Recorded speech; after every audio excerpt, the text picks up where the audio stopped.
paket. Saulang. Assalamualaikum warahmatullahi wabarakatuh.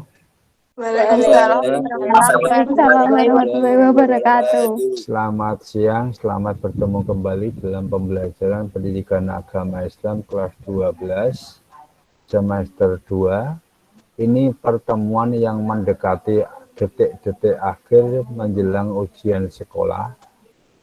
Maka dua hal yang perlu saya sampaikan. Yang pertama, sebelum ujian sekolah dilakukan, maka ujian praktek tolong diselesaikan, terutama yang masih punya tunggakan belum ujian praktek. Kenapa ini perlu saya sampaikan? Karena ujian sekolah itu nanti akan masuk pada ijazah, nilainya berasal dari ujian tulis dan ujian praktek nanti akan dirata-rata. Kalau sampai ada ujian tulis sudah mengikuti, sementara ujian praktek tidak mengikuti, maka akan dirata-rata hasilnya akan menjadi mengerikan. Oleh karena itu, segera untuk diselesaikan. Lalu yang kedua, minggu depan kita akan ulangan harian, biar sekalian yang belajar, biar sekaligus untuk persiapan ujian sekolah, maka minggu depan kita ulangan harian pada pokok bahasan ayat tentang saling menasihati dan berbuat kebaikan, kemudian iman kepada qada dan qadar dan warisan sekaligus. Jadi nanti kita akan capai dengan nilai rampung kabeh ujian sekolah tercapai, ulangan harian tercapai. Ulangan harian untuk nilai rapot, ujian sekolah untuk nilai ijazah. Terus hari ini kita akan melanjutkan bahasan kita yang kemarin, yaitu kemajuan peradaban Islam di dunia. Maka kita akan coba share terlebih dahulu kemajuan peradaban Islam di dunia.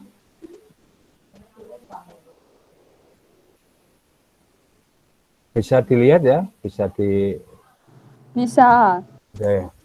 Bisa.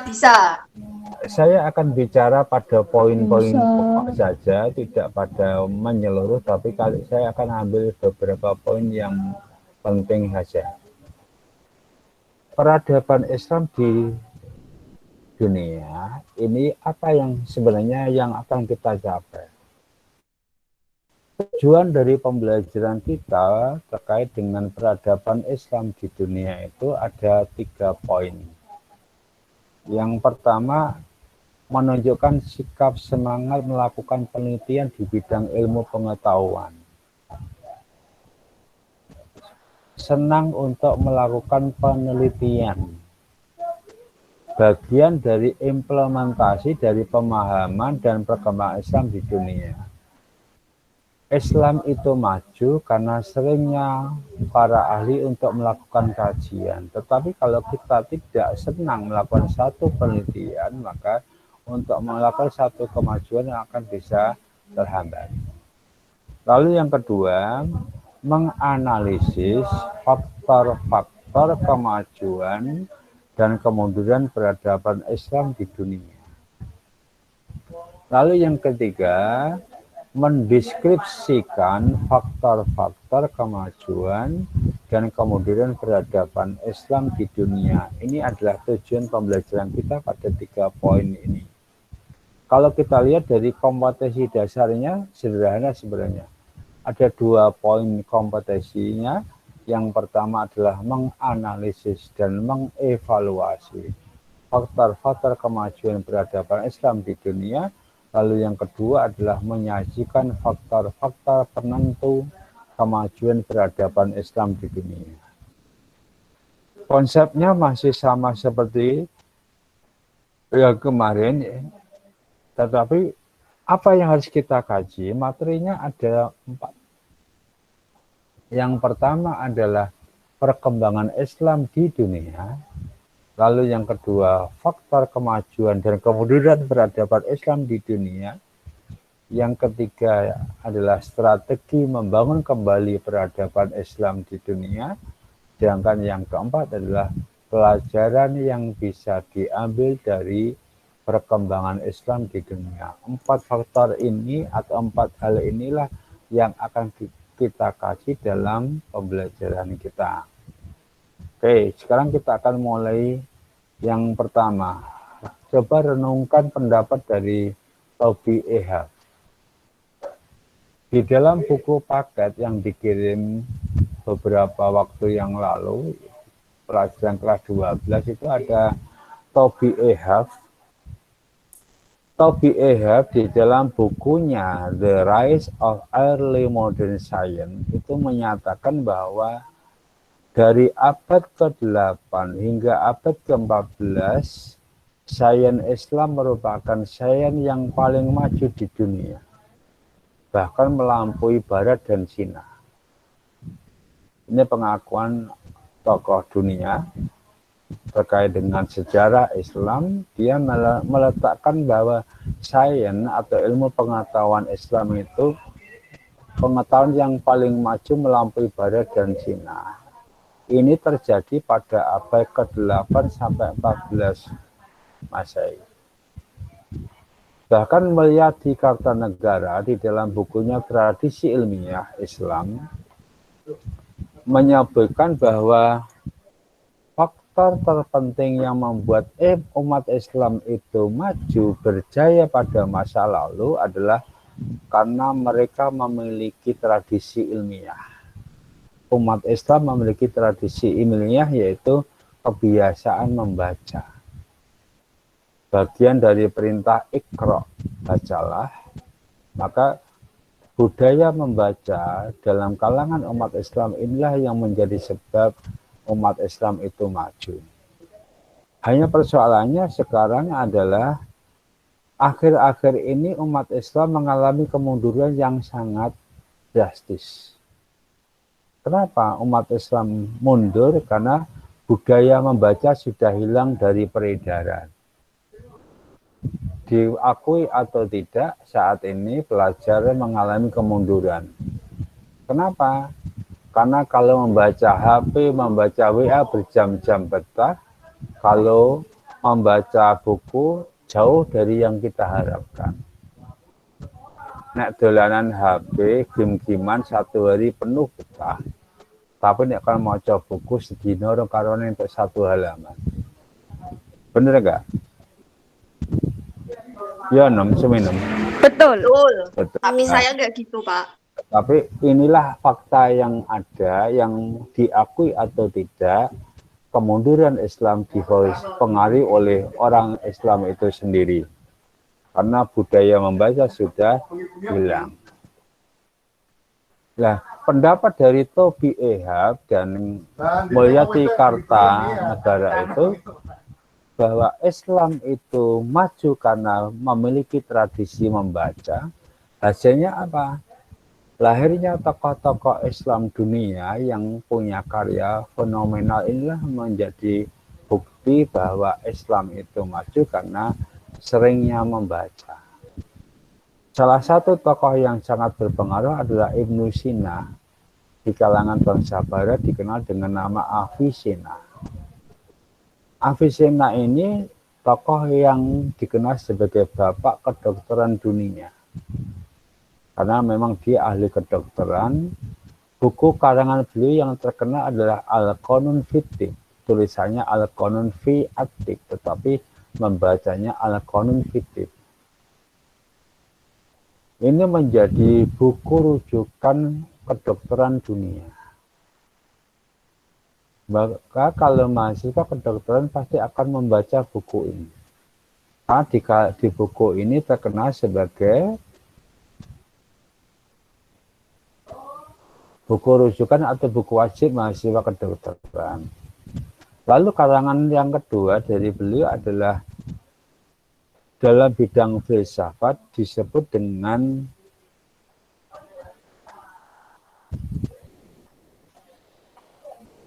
Al-Insaf. Buku Al-Insaf ini buku tentang filsafat, memuat sekitar 28.000 masalah yang ditulis dalam kurun waktu 6 bulan. kalau dibuat gambaran satu masalah adalah satu halaman, maka Ibnu Sina menulis setiap harinya itu 155 halaman. Begitu tebalnya buku ini. Dan ini adalah buku tentang filsafat, menjadi buku rujukan pula bagi mahasiswa filsafat. Ini satu gambaran kenapa Islam maju, karena memang orang-orang Islam punya budaya membaca. Lalu yang kedua, Ibnu Jarir Al-Tabari, seorang ahli tafsir yang menulis selama 40 tahun. Setiap harinya dia menulis 40 halaman. Beranjak dari dua contoh itu, maka bisa kita tarik satu kesimpulan bahwa kaum muslimin di masa lampau itu maju pesat dan mencapai puncak peradaban, membawa pencerahan bagi dunia karena mereka mencintai ilmu. Budaya membaca menjadi modal pokoknya. Jadi kalau kita ingin maju ya harus memiliki budaya literasi membaca. Maka negara kita sekarang baru gencar-gencarnya membuat kebijakan literasi sekolah. Ini disadari atau tidak, pemerintah menyadari budaya siswa kita membaca itu sangat minim. Sehingga perlu digalakkan kembali dengan gerakan literasi sekolah. Kalau kita mau jujur, Jepang itu negara yang paling maju. Dia punya kebiasaan siswa itu membaca satu hari minimal 40 halaman. Sementara kita, orang Indonesia, budaya kita membaca itu belum tentu satu hari itu 5 halaman. Kalau mungkin di kalangan mahasiswa mungkin berbeda. Karena kemandirian dia membaca satu hari 5 halaman, 10 halaman pun dianggap tidak masalah. Tetapi untuk kalangan pelajar, membaca satu hari 5 halaman itu sudah luar biasa. Buku yang dimiliki aja tidak banyak, apalagi kebiasaan membacanya. Maka kalau kita ingin maju ya harus memiliki budaya membaca. Terus renungan yang kedua yang perlu kita garis bawahi, negara manakah yang paling islami? Tolong saya bisa dibantu, Kamila, mungkin bisa dibacakan hasil studi dari Husain Askari ya.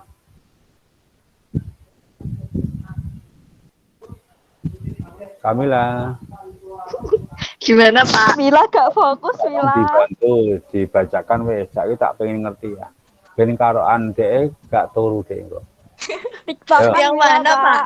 Negara yang paling Islam islami. ini. Ya. Negara yang paling islami. 1. Hasil studi siapa ini Pak? Husain Askari. Husain Askari atau guru besar politik dan bisnis internasional di Universitas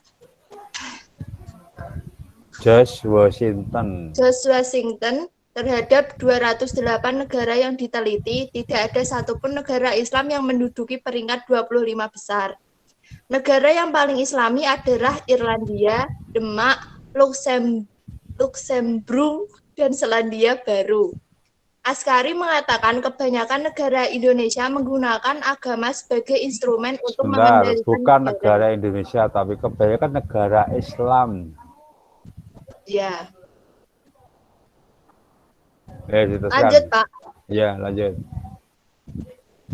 Banyak negara yang mengaku dirinya Islami, tetapi malah tidak mencerminkan sikap Islami. Contohnya berlaku tidak adil, korupsi, dan terbelakang. Nah, simpulannya sebenarnya apa? Negara yang berstatus negara Islam di Timur Tengah kan banyak sekali negara Islam.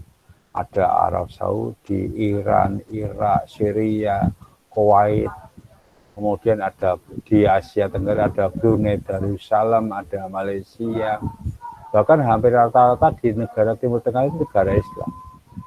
Tetapi di dalam kajian Husain Askari ini justru mereka bukan negara yang Islami. Hanya menggunakan agama sebagai instrumen untuk mengatur negara, tetapi cerminan dari perilaku agama Islam yang Islami tadi malah tidak nampak. Maka justru malah yang nampak negara-negara yang notabene bukan negara Islam, tetapi cermin perilaku Islam itu ada di negara tersebut. Di antaranya ada di Irlandia. Di Irlandia itu di Eropa. Kemudian di Denmark, di Eropa. Luxembourg itu juga di Eropa. Selandia Baru di Australia. Negara-negara ini justru malah menunjukkan perilaku yang Islami, perilaku yang tidak korup, perilaku yang maju, perilaku yang amanah, bisa dipercaya. Cerminan dari orang-orang yang tidak bisa dipercaya langsung mundur dari jabatannya. Itu banyak.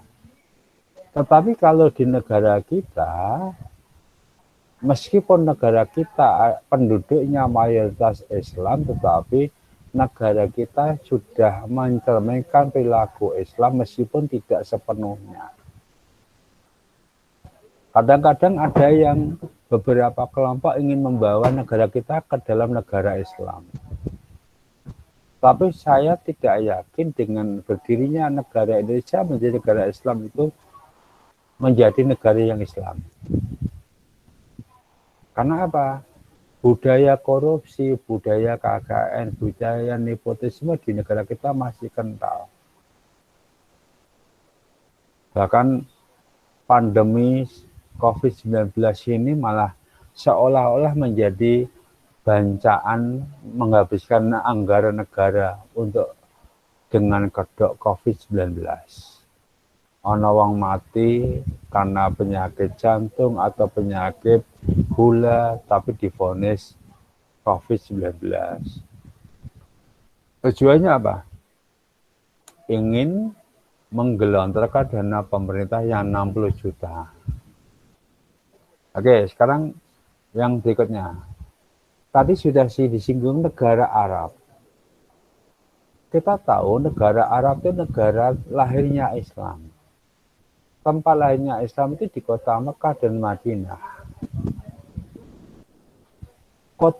Dua kota itu menjadi pusat ilmu pengetahuan Islam sejak zaman klasik sampai sekarang.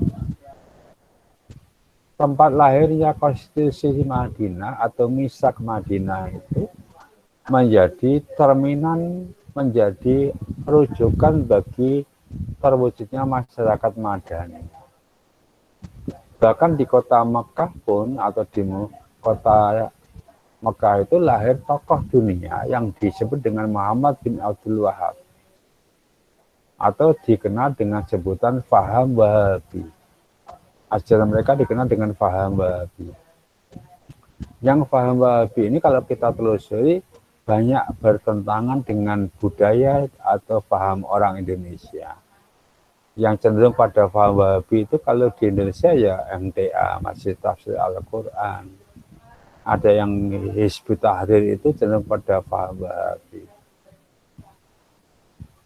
Nah, paham ini atau Arab ini sering berjasa membantu perekonomian umat Islam, utama di wilayah-wilayah negara yang masih dikenal miskin atau terbelakang. Nah, dari kota Mekah dan Madinah merupakan pusat ilmu agama Islam. Selain itu juga memiliki peran penting dalam membangkitkan semangat negara-negara Muslim berjajah untuk melepaskan diri dari penjajahan. Salah satunya adalah Indonesia. Kita tahu Indonesia pernah dijajah Belanda 3,5 abad. Dijajah Jepang itu hampir 3 tahun lamanya. Ini salah satu gambaran kenapa paham yang ada di Arab juga mempengaruhi terkait dengan semangat untuk melawan penjajah. Lanjut sekarang. Nah, bagaimana kita mengenal peradaban Islam di dunia? Salah satu hal yang harus kita pahami, Benua di dunia ini ada 5, ada Asia, Eropa, Amerika, Afrika, dan Australia. Nah, untuk memberi catatan gambaran bagaimana sejarah perkembangan Islam di Asia, kita cukup mempelajari beberapa negara saja. Di antaranya ada India, lalu yang kedua Pakistan, yang ketiga Indonesia. Dengan mengkaji 3 negara itu sendiri sudah bisa memberi gambaran bagaimana perkembangan Islam di Asia. Mari kita lihat dari perkembangan Islam di Asia. Islam masuk ke Asia itu sudah terjadi pada abad ke-7 Masehi.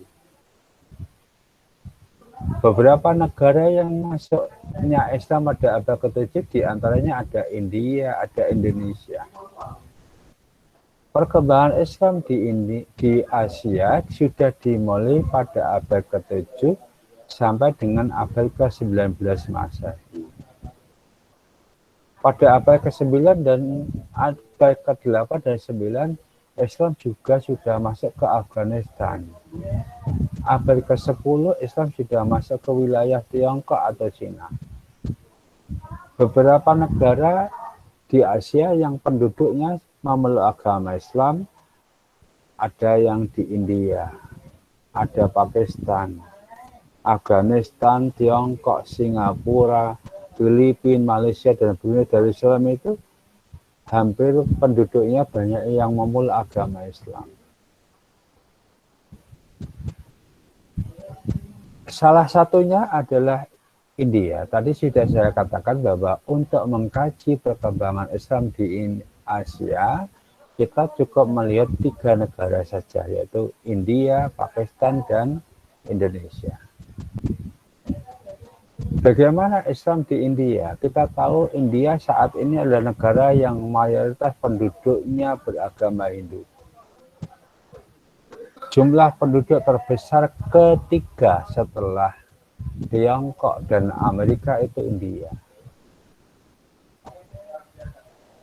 Nah, Islam masuk ke India sudah terjadi pada abad ke-7 Masehi. Berkembang sampai 7 sampai 10 abad lamanya. Berarti Islam berkuasa di India itu antara 7 sampai 10 abad. Ini ditandai dengan berdirinya beberapa kerajaan Islam yang ada di India. Ada kerajaan Sadat Latin, ada kerajaan Ghazni, ada kerajaan Mamalik, ada keturunan Khilji, ada kerajaan Taglak atau Tughlaq. Tapi dari kerajaan yang ada di India itu yang mengalami masa kejayaan, masa keemasan, 2 kerajaan yaitu kerajaan Ghazni dan Tughlaq atau Taglak. Coba kita lihat sekarang. Kerajaan Ghazni ini didirikan oleh Aliuddin Budain bin Husain tahun 555 Hijriah atau tahun 1186 Masehi di Furoshkoh. Kerajaan ini mencapai puncak kejayaannya pada masa Muhammad Abdul Muzaffar bin Husain al-Ghazi, sehingga kerajaannya dikenal dengan kerajaan Ghazni, diambil dari nama rajanya. Sikap yang moderat dari raja ini, dari kerajaan Ghazni ini adalah memberi kemerdekaan orang-orang Hindu untuk beragama sesuai dengan keyakinannya.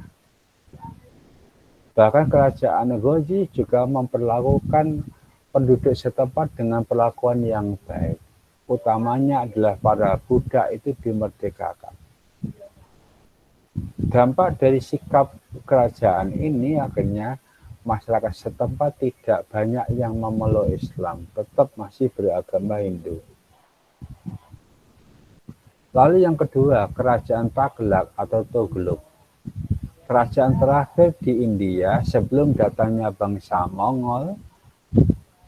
Kerajaan ini sudah mengalami kejayaan. Di antara rajanya yang terkenal adalah Muhammad bin Taglak dan Firoz Shah atau Firoz Shah. Muhammad bin Taghlaq, akhirnya kerajaannya dikenal dengan kerajaan Taghlaq atau kerajaan Tughlaq. Setelah kerajaan Taghlaq, berdirilah kerajaan Mongol Islam di India. Akhir dari Mongol Islam di India itu, beberapa raja yang pernah berkuasa ada Sultan Babur Shah, ada Humayun, ada Akbar Agung, ada Jikangil, ada Shah Jihan yang berkuasa tahun 1627 Masehi sampai dengan 1657 Masehi.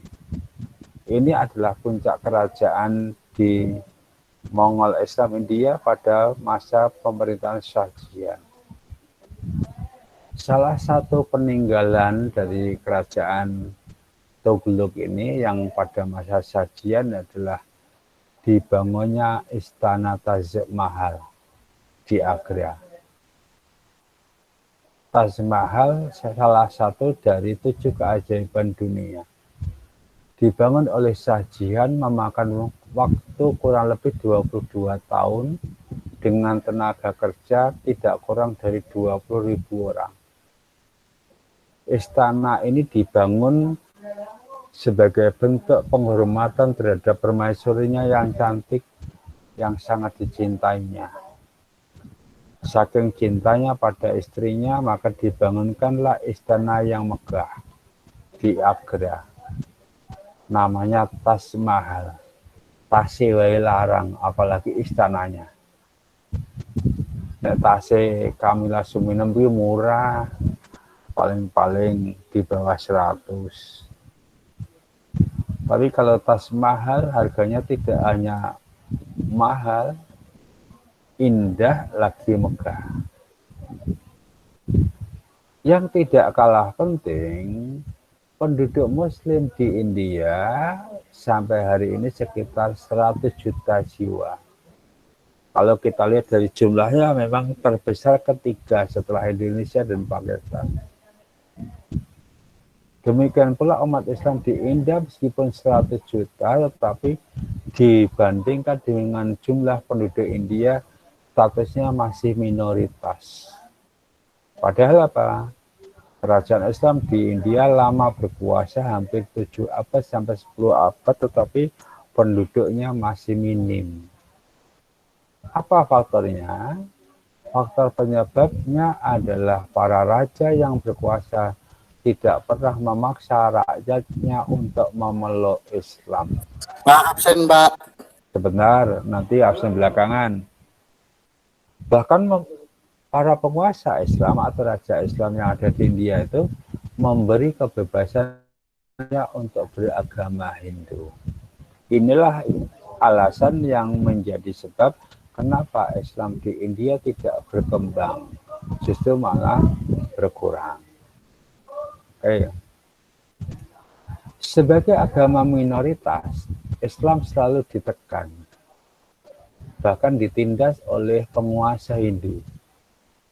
Puncaknya pada tahun 1992 terjadi penghancuran Masjid Babri Ayodhya oleh partai ekstremis Hindu. Dan ini menelan korban tidak kurang dari 100.000 jiwa yang beragama Islam meninggal dunia. Terlepas dari peristiwa tersebut, di India banyak tokoh pemikir yang terkenal. Di antaranya ada Muhammad Iqbal. Pemikiran beliau mempengaruhi umat Islam yang ada di Indonesia pula. Ada Shah Waliullah, ada Muhammad Ali Jinnah, ada Syed Ahmad Khan, ada Abdul Qadir Azad, dan Syed Amir Ali. Pada nomor 3 Muhammad Ali Jinnah nanti bahkan mendirikan kerajaan atau negara baru yang dikenal dengan nama Pakistan. Yang kedua, negara Islam Pakistan. Negara ini merdeka pada tahun 47 Masehi, 2 tahun setelah Indonesia merdeka. Dulunya India dan Pakistan menjadi wilayah jajahan Inggris. Maka ketika tahun 47 merdeka, maka Muhammad Ali Jinnah diangkat menjadi presiden pertama. Ditinjau dari penduduknya, mayoritas penduduk Pakistan itu beragama Islam. Hampir 97% penduduk Pakistan itu beragama Islam. Kalau dilihat dari jumlahnya, penduduk Pakistan itu terbesar yang beragama Islam kedua setelah Indonesia. Nah, negara Pakistan ini memiliki peran penting dalam sejarah dan perkembangan Islam di dunia. Arti penting ini disebabkan oleh dua hal. Yang pertama adalah perjuangan politiknya berlangsung pada waktu yang sama dengan perjuangan orang-orang Hindu India yang ingin merdeka. Lalu yang kedua, Pakistan berperan penting dalam pengembangan ilmu pengetahuan dan teknologi dan filsafat. Mereka sejumlah lembaga pengkajian Islam dan intelektual Muslim berkaliber internasional. Bahkan lembaga kajian ini juga didirikan di London, Inggris, untuk mengembangkan peradaban Islam yang ada di Inggris. Ini peran penting bagi negara Pakistan. Bahkan Syed Qutb, salah satu tokoh di Pakistan, pernah mengatakan bahwa kini telah muncul dua kekuatan besar Islam. Yang dimaksud kekuatan besar Islam itu adalah Indonesia di Asia Tenggara dan Pakistan di Asia Selatan. Karena memang dua negara ini punya peran penting di dalam pengembangan ilmu dan Islam di dunia. Indonesia terkenal dengan mayoritasnya beragama Islam, yang jumlah penduduknya nomor 1 di dunia yang beragama Islam terbanyak. Nah, untuk negara Pakistan, partai yang berkuasa hari ini adalah Partai Liga Muslim. Kalau kalian pernah membaca Syed Qutb, buku Syed Qutb banyak yang berkembang di Indonesia. Beberapa buku saya pernah memiliki karangan Syed Qutb itu, meskipun sudah dalam bentuk terjemahan dalam bahasa Indonesia. Nah, di antara ilmuwan yang ada di Pakistan, salah satunya ada Abu Ala Al-Maududi, tokoh pemikir yang cenderung ortodok dan tradisional. Dikatakan ortodok itu artinya pemikiran lama, cenderung pada pemikiran yang lama. Tradisional adalah pemikiran-pemikiran yang bersifat tradisi, yang bersifat grassroots kerakyatan. Bahkan beberapa buku dari Abu Ala Al-Maududi saya pernah memiliki, ada 5 buah buku. Pemikiran beliau sangat besar pengaruhnya terhadap pemikiran bangsa Indonesia. Beberapa buku yang pernah saya miliki diantaranya Filosofi Sholat. Ada juga terkait dengan buku-buku yang lain. Tokoh yang kedua adalah M.M. Sharif, pendiri Pakistan Philosophical Congress. Juga C.A. Qadir, juga salah satu pendiri Pakistan Philosophical Congress. Bahkan Dr. Abdus Salam yang lahir tahun 1926 itu penerima hadiah Nobel di bidang fisika tahun 79. Ini adalah tokoh-tokoh Pakistan yang punya jasa besar di dalam pengembangan keilmuan yang ada di Pakistan, juga pengaruhnya pada dunia. Aduh. Terus yang kedua sekarang, setelah wilayah negaranya Pakistan, yang kedua atau negara yang ketiga yang kita kaji adalah Afghanistan. Kita tahu Afghanistan sampai hari ini masih dalam kondisi konflik antara kaum Taliban dan Mujahidin. Islam masuk ke wilayah Afghanistan sudah terjadi pada masa Khalifah Umar bin Khattab. pada tahun 870 Masehi. Kita tahu Umar bin Khattab adalah khalifah kedua setelah Abu Bakar. Pada saat itu Islam sudah mengakar di seluruh negeri. Bahkan sampai hari ini penduduknya Afghanistan 99% penduduknya beragama Islam. Islam di Afghanistan mulai mengalami kemunduran sejak Amerika dan Rusia mulai menanamkan pengaruhnya di Afghanistan. Sejak tahun 1933, Muhammad Zahir Shah atau Raja Afghanistan yang berkuasa, terjadi perebutan pengaruh antara Amerika dan Rusia. Puncaknya Rusia menguasai Afghanistan pada tahun 1970. Kalau kalian lihat film Rambo yang dibintangi oleh Sylvester Stallone, itu adalah gambaran kondisi Afghanistan pada waktu itu. Jadi karena wilayah ini wilayah mayoritas berkualitas Islam, maka Amerika pun ingin menguasai Afghanistan. Rusia juga pernah ingin menguasai Afghanistan, bahkan Rusia pernah menguasai Afghanistan sampai dengan puluhan tahun lamanya. Pecahnya Uni Soviet itu salah satu gambaran mulai berkurangnya kekuasaan Rusia di Afghanistan. Nah, sejak Rusia menguasai Afghanistan, maka memunculkan kutukan internasional. Dan di dalam negeri melahirkan gerakan pengusir penjajah yang dikenal dengan gerakan Mujahidin dan gerakan Taliban.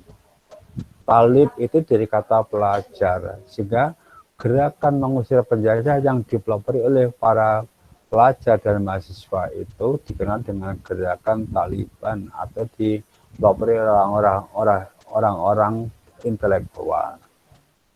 Nah, beberapa ulama yang lahir di Afghanistan, diantaranya ada Ibnu Hibban al-Dasti, yang ahli dalam bidang hadis dan fikih.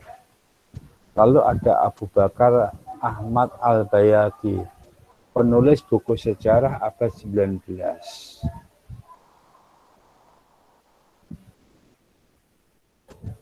Lalu yang paling berjasa adalah Jamaluddin al-Afghani sebagai penggerak pan-Islamisme abad 19. Pemikiran modern Islam. Kalau kalian belajar sejarah Indonesia atau belajar sejarah dunia, pasti pernah mengenal Jamaluddin al-Afghani. Karena pemikiran-pemikiran beliau banyak mempengaruhi tokoh-tokoh nasional kita. Juga pemikiran beliau banyak mempengaruhi tokoh-tokoh dunia. Ini. Yang berikutnya. Nah, dengan mengkaji 3 negara, India, Pakistan, dan Afghanistan, maka bisa kita tarik satu kesimpulan bahwa perkembangan Islam di Asia itu mengalami masa kemajuan pada abad ke-7 sampai dengan abad ke-14.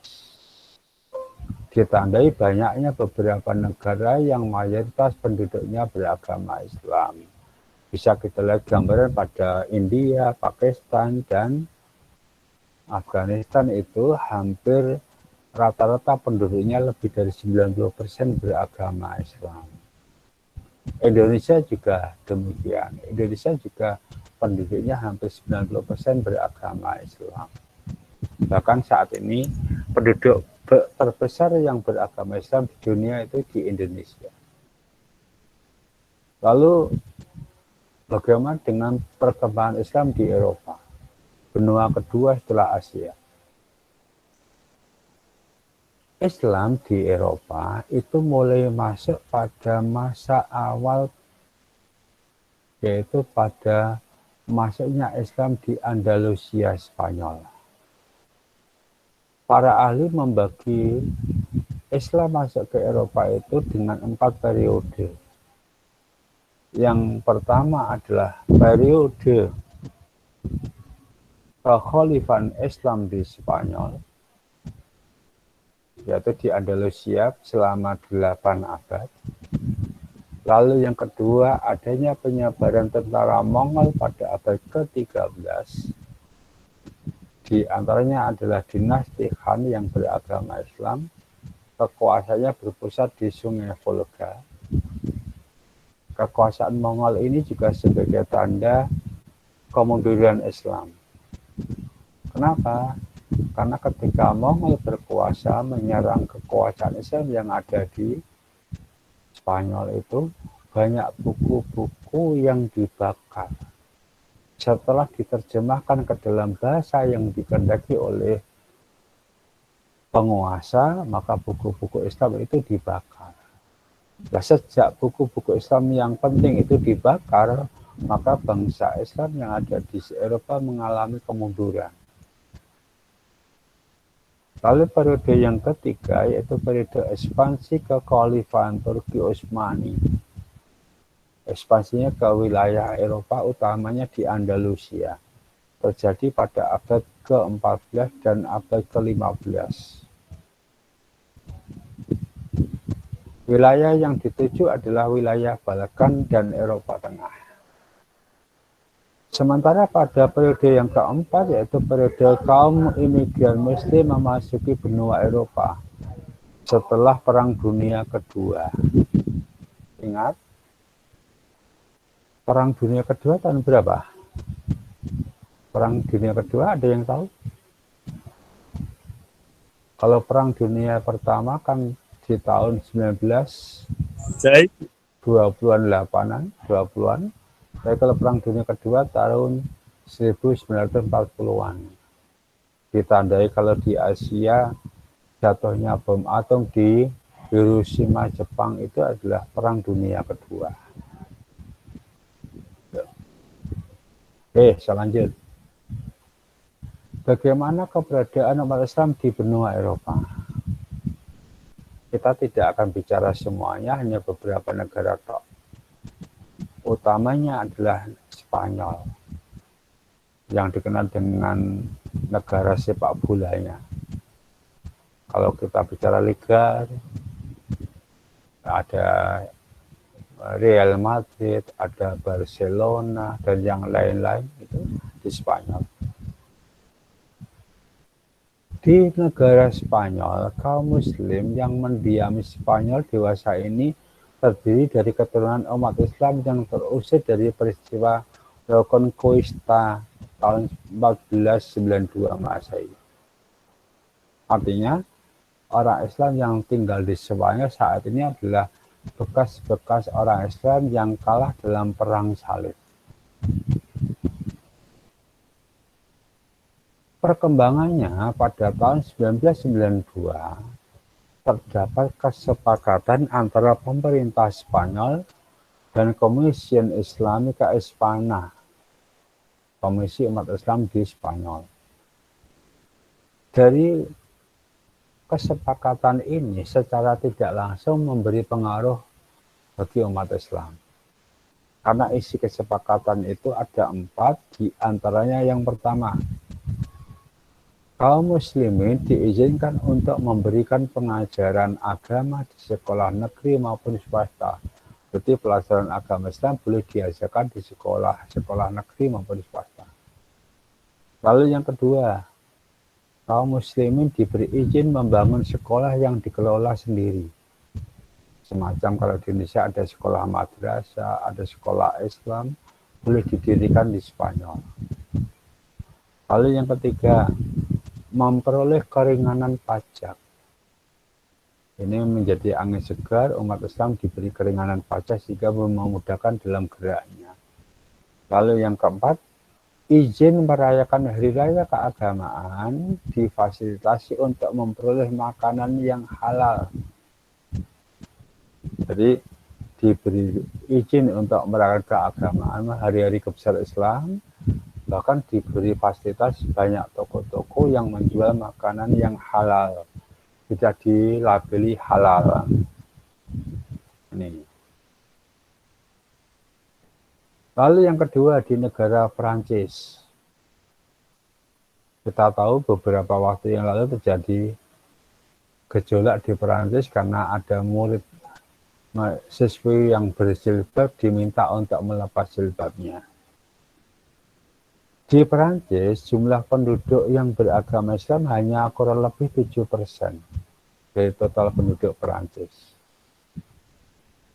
Bahkan di tahun 1992 itu, di Perancis ada sekitar 1.300 organisasi Muslim. Di antaranya, organisasi itu bergerak dalam bidang keagamaan, juga wacana kesamaan atau kesetaraan gender. Beberapa tahun terakhir ini ada upaya untuk menyatukan seluruh organisasi yang ada di Prancis yang disatukan ke dalam FNMF, singkatan dari Fédération Nationale des Organisations Islamiques de France. Berarti organisasi ini menyatukan dari beberapa organisasi yang sudah ada di Prancis. Nah, ternyata keberadaan umat Islam di Prancis ini mengalami kemajuan ditandai dengan beberapa hal.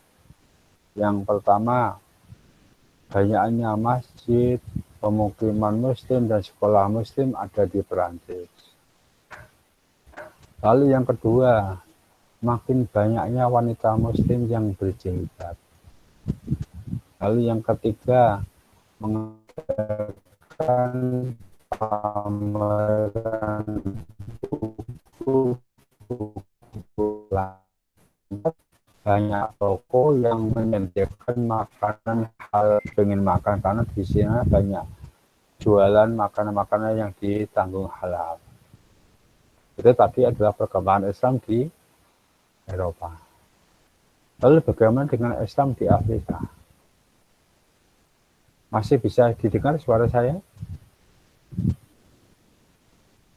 Halo? Masih bisa didengar?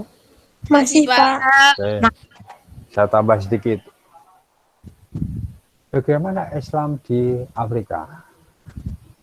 Islam di Afrika itu sudah mulai berkembang pada tahun kelima kenabian Nabi. Ketika Nabi hijrah ke Habsyi atau Habsah. Habsah itu negara Ethiopia.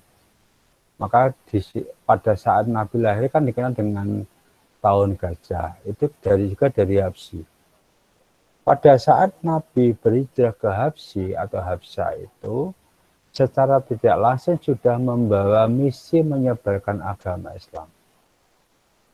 Maka Islam di Afrika sudah masuk pada abad kelima kenabian Nabi. Dimulai sejak Rasulullah memerintahkan hijrah ke Habsah itu berpengaruh pada masuknya Islam ke wilayah Afrika. Bahkan upaya ini diteruskan oleh Khalifah Umar bin Khattab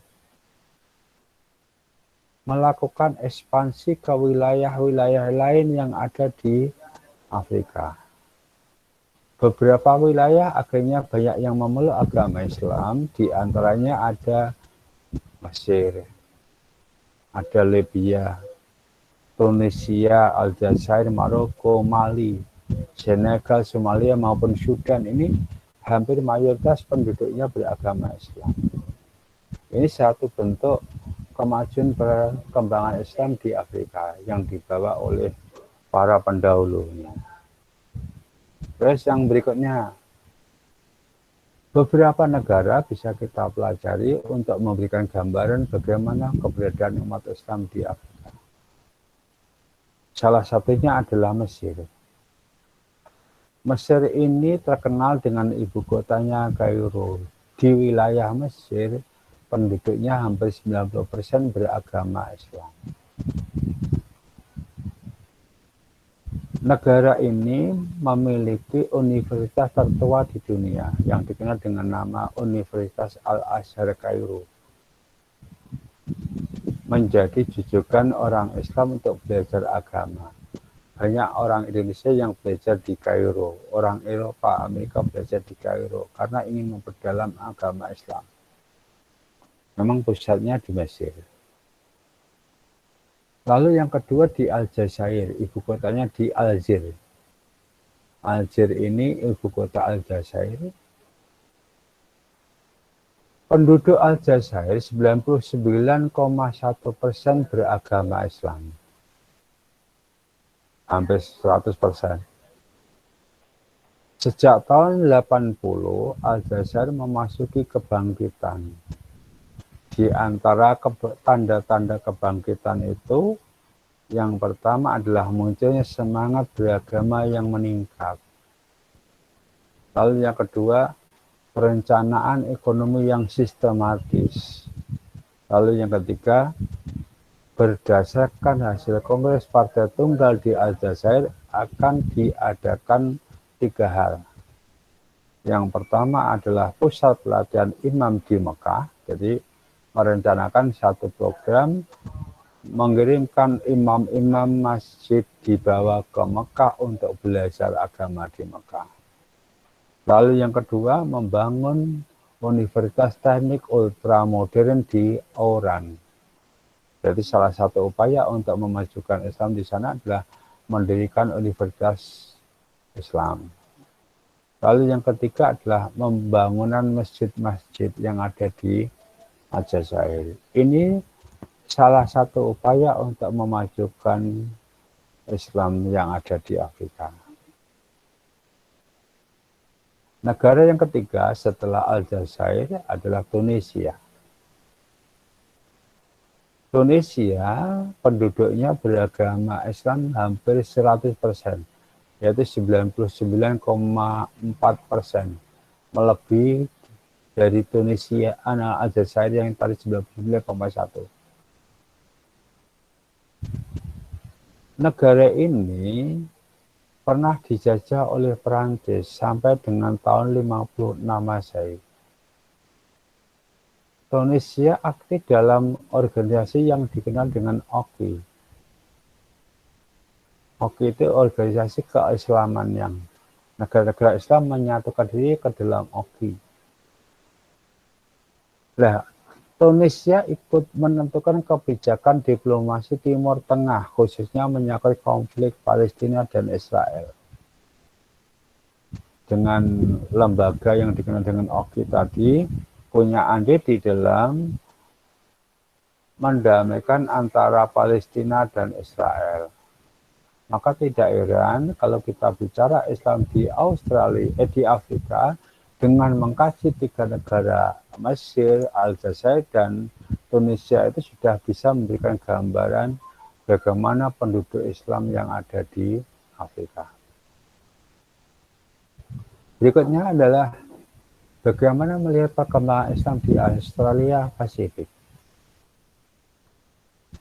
Secara singkat, Islam masuk ke Australia itu justru dibawa oleh kaum imigran. Setelah terjadi Perang Dunia I dan Perang Dunia Kedua, banyak orang-orang Islam yang melarikan diri, meninggalkan daerahnya, pergi ke Australia. Kenapa kok menjadi imigran? Karena negaranya terjadi konflik peperangan yang berkepanjangan, akhirnya dia mencari daerah baru untuk tempat tinggal. Salah satunya adalah Australia. Nah, di benua Australia ini terdapat beberapa organisasi Islam. Banyak masjid-masjid yang didirikan oleh kelompok Islam. Dan kebanyakan adalah didirikan sesuai dengan asal negaranya. Bahkan di tahun 1976, di Australia juga dibentuk organisasi Islam yang bertaraf internasional yang disingkat dengan AFID, yaitu Australian Federation of Islamic Council.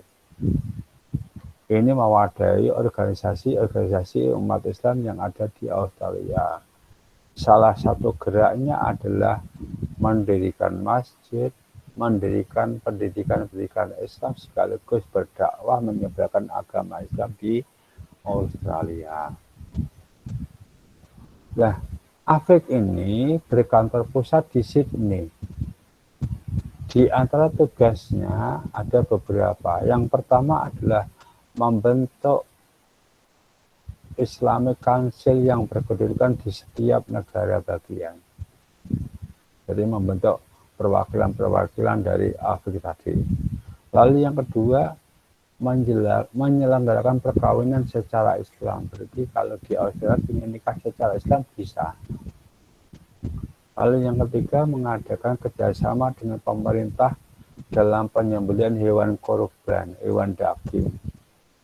Memang penghasil daging terbesar itu di Australia, utamanya daging sapi. Itu diekspor ke wilayah-wilayah di Asia maupun di Eropa. Lalu yang keempat, mengangkat imam masjid yang ada di Australia. Jadi yang mengangkat imam masjid itu tidak setiap orang bisa menjadi imam. Tapi mereka diseleksi, dipilih oleh Afik, kemudian diangkat menjadi imam. Bahkan imam-imam masjid di sana itu dibayar oleh lembaga. Lalu yang berikutnya adalah mengusahakan dana dari negara-negara Arab, utamanya adalah Saudi Arabia. Kenapa? Karena Saudi Arabia punya sumber dana yang paling besar di Timur Tengah. Bahkan salah satu pangerannya di Arab Saudi itu pernah menyumbang dari uang kantongnya sendiri, sekitar 7 triliun untuk wilayah Afrika. Lalu yang berikutnya, perannya yang berikutnya adalah mengusahakan agar hukum-hukum Islam yang menyangkut keluarga seperti pernikahan, kuburan Muslim, atau kuburan Islam, hari libur diakui oleh pemerintah. Ini salah satu upaya yang ditempuh oleh Afik agar apa? Syiar Islam di Australia bisa berkembang. Nih. Nah sekarang yang terakhir, bagaimana Islam di Amerika? Kalau tadi Asia sudah, Eropa sudah, Afrika sudah, Australia sudah, maka benua terakhir yaitu Amerika. Islam di Amerika bagaimana? Siapa yang membawa?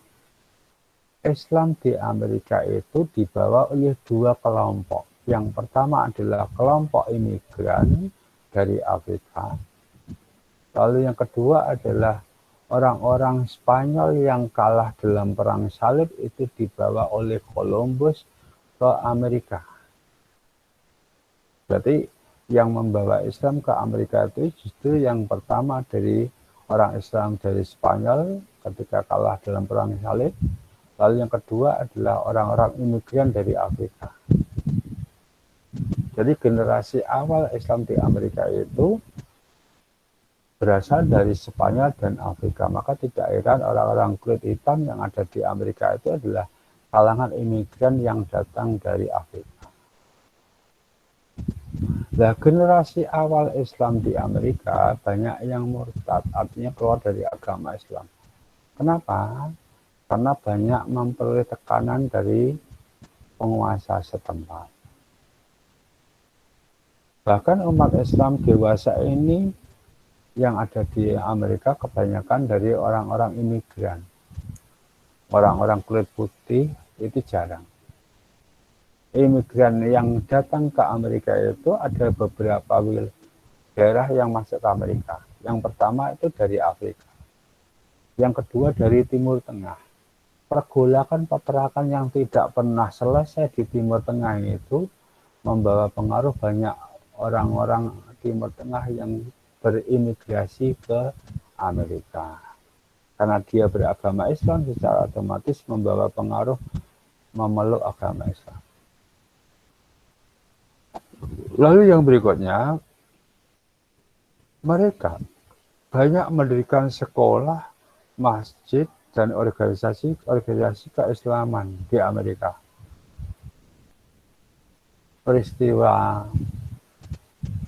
yang dikenal dengan hancurnya hotel ada di Amerika itu itu adalah menjadi kecurigaan Amerika terhadap umat Islam. Efeknya apa? Umat Islam yang ada di Amerika mengalami tekanan-tekanan. Beberapa tokoh Islam di Amerika yang punya pengaruh, di antaranya ada Malcolm X, ada Warisdin Muhammad atau Warisuddin Muhammad, ada Elijah Muhammad, dikenal pula dengan Elijah Wood, ada Cassius Clay atau dikenal dengan nama Muhammad Ali, petinju dunia, petinju legendaris itu. Bahkan terakhir ada Mike Tyson, itu juga masuk Islam. Kita tahu Mike Tyson juga seorang petinju. Nah, dengan mempelajari beberapa benua terkait dengan bagaimana perkembangan Islam di dunia itu, secara tidak langsung bisa kita tarik satu kesimpulan bahwa Islam mengalami kemajuan di beberapa benua, bisa ditarik dengan beberapa negara sudah punya penduduk yang beragama Islam, bahkan beberapa negara mayoritas penduduknya beragama Islam.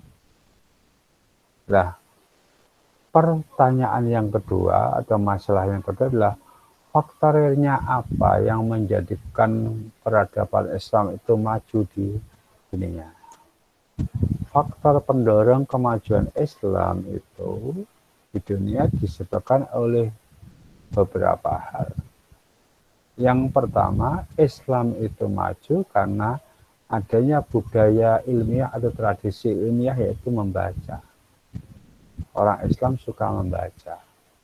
Bahkan membaca Al-Quran itu menjadi kebiasaan sehari-hari. Karena membaca Al-Quran tidak sekedar hanya ibadah, tetapi mengkaji Al-Quran juga mengkaji ilmu pengetahuan. Lalu yang kedua, sistem kenegaraan dan pemerintahan dalam pandangan Islam didasarkan pada prinsip keuniversalan. Artinya berlaku umum. Apakah itu berbentuk republik, ataukah berbentuk pada kerajaan, atau kesultanan, tidak jadi masalah. Yang penting adalah bentuk kenegaraan itu bersifat universal, berlaku dimanapun bisa. Lalu munculnya paham penghapusan diskriminasi ras, suku, bangsa, serta proteksi. Ini adalah salah satu penyebab Islam bisa berkembang secara baik. Prinsip ini jelas karena kenegaraan, sistem kenegaraan pemerintahan di negara Islam itu menjadi model pemerintahan yang ada di dunia. Kita tahu Arab Saudi itu berbentuk kerajaan. Irak juga berbentuk republik. Kemudian Iran itu juga berbentuk republik Islam Iran. Syria, kemudian negara-negara lain ada yang kerajaan, ada yang republik, ada yang parlementer. Tetapi pada dasarnya itu bisa berlaku dimanapun. Karena Islam tidak pernah menyebutkan bentuk negara yang tertentu adalah ini, tidak. Faktor yang ketiga yang menyebabkan Islam berkembang adalah bentuk negara dalam pandangan Islam adalah kesatuan. Artinya didasarkan pada satu kesatuan, yaitu agama Islam. Selain itu, Islam juga mengenalkan negara global, universal state, yang dikendalikan oleh kepemimpinan tunggal. Di antaranya ISIS itu yang sekarang baru ramai melontarkan negara global. Terlepas gagal di dalam membentuk negara global, tapi konsep negara universal ini merupakan konsekuensi logis dari perkembangan Islam di dunia yang sudah maju. Lalu yang keempat, dengan berlakunya hukum Islam, maka masyarakat dunia akan merasakan kesejahteraan, kebersamaan, dan hidup saling menopang, saling mendukung, saling menghargai satu sama lain. Kenapa? Karena ekonomi Islam yang didasarkan kepada zakat, infak, sedekah itu secara tidak langsung mengajak kepada kita untuk saling membantu satu sama lain. Tidak boleh kita hanya mementingkan diri kita sendiri. Ini adalah faktor yang mendorong kemajuan peradaban Islam di dunia. Nah, faktor yang mendorong dan mempengaruhi kemajuan peradaban Islam itu di dalam buku paket yang terbaru disebutkan ada dua. Yang pertama adalah faktor politik, yang kedua faktor sosiografi.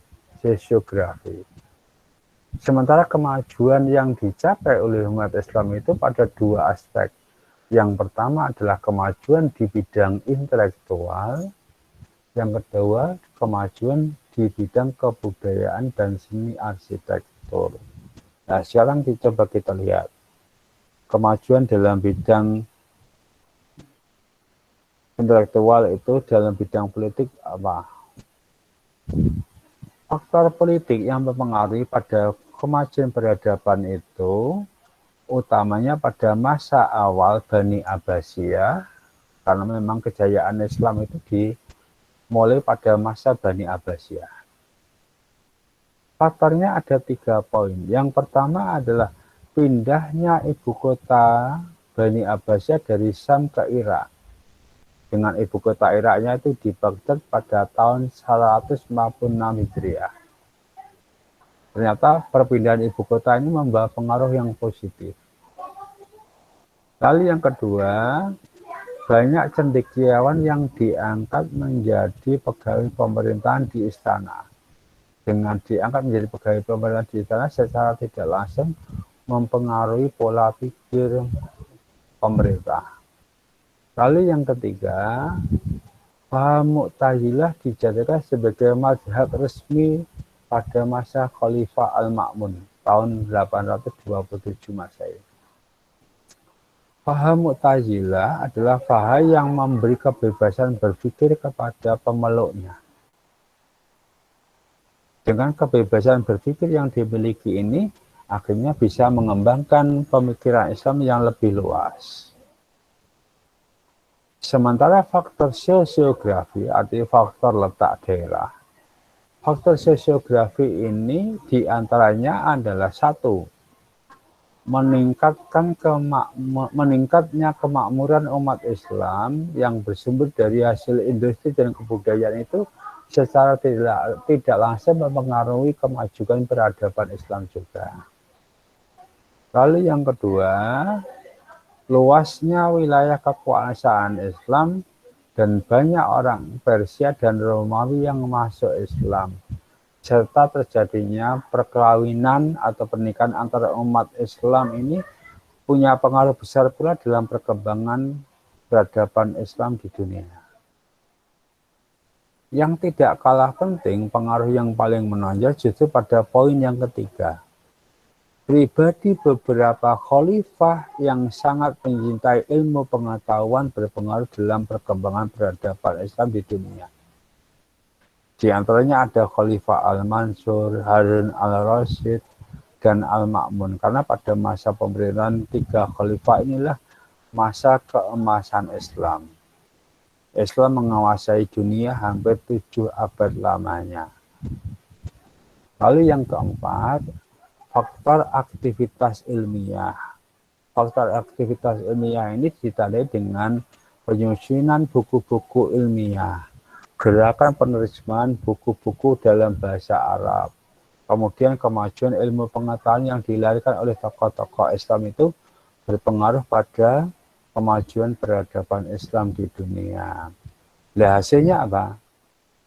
Hasilnya adalah munculnya kemajuan intelektual Islam, meliputi ilmu filsafat, ilmu kedokteran, astronomi, matematika, fisika, kimia, sejarah, dan seterusnya. Ini adalah ilmu-ilmu yang dihasilkan oleh tokoh-tokoh Islam.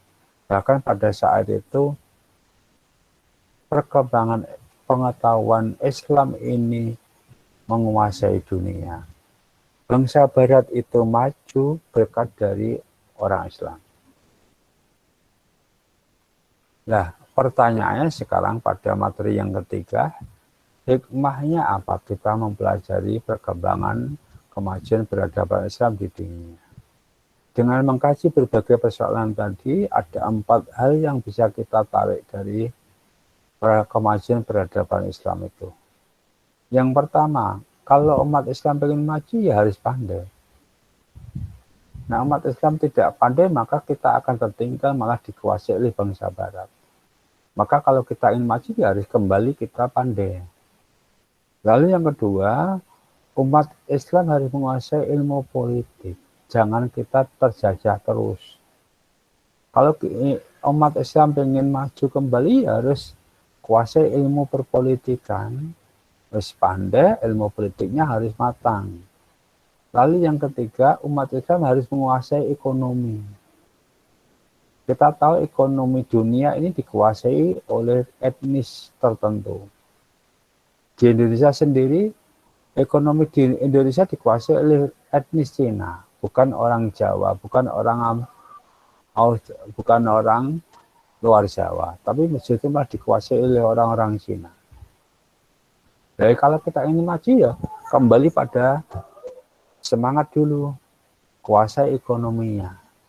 Lalu yang keempat, harus memiliki sikap disiplin. Saya sering mengatakan dan ungkapan kelawar. Anak sekarang cenderung kelawar-kelawar. Bagaimana tidak kelawar? Coba bayangkan, kondisi pandemi COVID-19 ini, berapa persen anak yang tidak pernah ikut pelajaran? Berapa persen anak yang mau ikut pelajaran? Sampai-sampai tidak ulangan, tidak mengumpulkan tugas, tidak ikut ujian pun dengan santai. Sampai-sampai gurunya direwangi ngemis-ngemis pun dilakoni. Sing butuh nilai iki jane gurune apa muridé. Coba Mil, sing butuh nilai Mil. Gurune apa muridé? Kita, murid. Murid. Tapi berapa banyak murid yang tidak mengumpulkan nilai? Sampai-sampai dia bari banyak guru yang mengupload di grup supaya segera menyelesaikan ulangan, juga supaya segera mengumpulkan nilai praktek, ujian praktek, ulangan, penugasan. Itu menunjukkan bahwa kita jauh dari disiplin. Dibatasi tanggal 20 Februari pun sampai hari ini masih ada yang belum mengumpulkan sama sekali. Ini menandakan berarti kita masih masuk kategori jauh dari disiplin. Nek bahasane Pak Mahfud disebut wong sing kelawar ya ngene iki. Pomne wong sing gak tau adus kuwi ya kelawar. Lho. Lah ora tau adus ya. Wong kesehatane dhewe ora tau diopeni ya. Ya Allah, Pak. Berarti nek pengen gak kelawar ya segepo adus, segepo harus memiliki jiwa disiplin, pandai.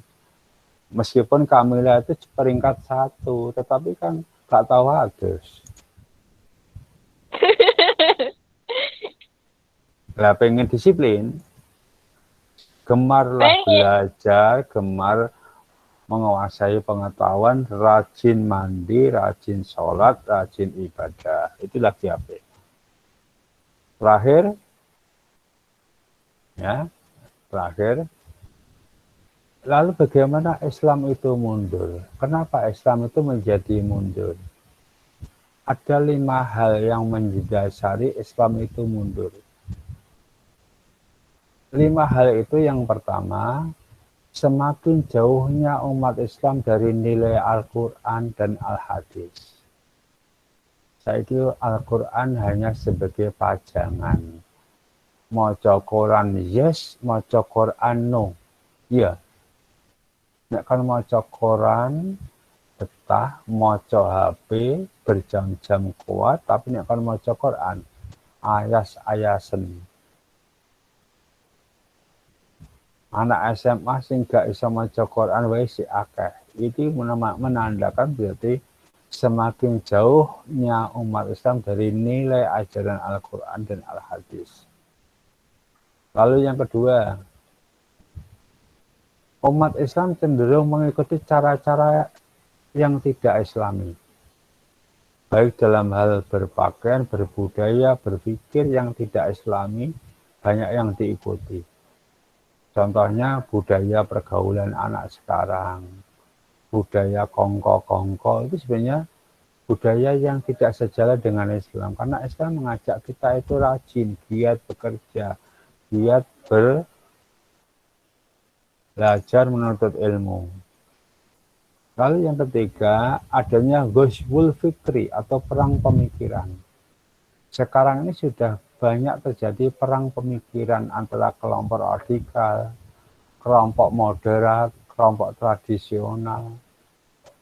Kelompok radikal dipelopori mungkin ada Wahabi, kelompok Wahabi. Ada yang menyebut di Indonesia ada MTA. Kalau kelompok moderat itu digambarkan seperti Muhammadiyah. Kelompok tradisional digambarkan seperti diwakili oleh orang-orang NU. Terjadi perang pemikiran. Lalu yang keempat, kekalahan bangsa Islam dalam perang salib itu berpengaruh besar. Karena di dalam perang salib itu orang-orang Islam dipaksa untuk murtad, keluar dari agama Islam. Kalau tidak keluar dibunuh. Sehingga secara tidak langsung mempengaruhi perkembangan Islam. Akhirnya Islam menjadi mundur. Lalu yang terakhir, munculnya faham-faham yang tidak Islami. Kelihatannya Islam, tapi tidak Islam. Yang satu hal sering menyalahkan kelompok lain. Kelompok satu mengatakan kelompok lain kafir. Itu sebenarnya adalah paham-paham yang tidak Islami. Jika ada paham yang mengkafirkan kelompok yang lain, justru keislaman dia dipertanyakan. Kenapa? Karena Islam menganut paham lakum dinukum waliyadin. Bagimu agamamu, bagiku agamaku. Kalau kita sering menyalahkan agama satu dengan agama yang lain, berarti dia tidak mengamalkan ajaran Islam. Munculnya paham yang menyalahkan paham satu dengan paham yang lain, amal satu yang lain dianggap ini kafir, ini boleh, ini haram, ini tidak, itu sebenarnya juga salah satu faktor penyebab. Padahal Islam sudah menganut paham wala na'amaluka wala na'amaluna walakum amalukum. Bagimu pekerjaanmu, bagiku pekerjaanku. Jadi tidak perlu saling menyalahkan sebenarnya. Nek kono percaya iki inta ya lakonono, tidak usah menyalahkan orang lain gitu aja. Ini yang menjadi catatan kita kenapa Islam itu mengalami kemunduran karena 5 hal ini, dan Islam juga mengalami kemajuan karena banyak hal yang dicapai oleh umat Islam. Saya kira itu yang harus kita kaji, yang harus kita pelajari, dan kita bisa mengakhiri pertemuan kita hari ini dengan membaca basmalah. Alhamdulillah. Alhamdulillahirabbil alamin. Terima kasih kurang lebih